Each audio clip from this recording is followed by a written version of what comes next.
बीडमध्ये आरटीआय कार्यकर्त्याच्या मित्राला मारहाण करण्यात आलेली आहे। महिला उपसरपंचाच्या पतीकडून ही बेदम मारहाण झाली आहे। लाथा बुक्क्यांनी मारहाण झाल्याचे कळते आणि यामध्ये तरुण जखमी झालेला आहे। मारहाणीचा व्हिडिओ मोबाईल कॅमेरामध्ये चित्रित करण्यात आलाय। केज तालुक्यातील कुंभेफळ गावातील ही घटना आहे।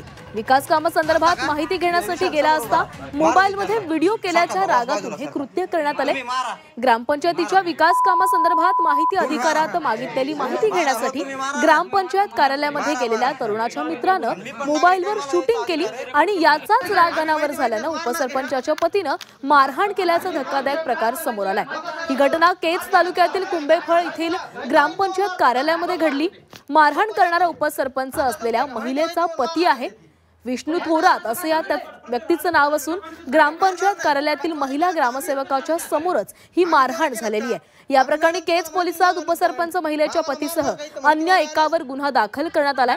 मारहाणीच्या घटनेनं बीड जिल्ह्यातील कायदा व सुव्यवस्थेचा प्रश्न पुन्हा एकदा ऐरणीवर आला। मारतो काय आता मारता का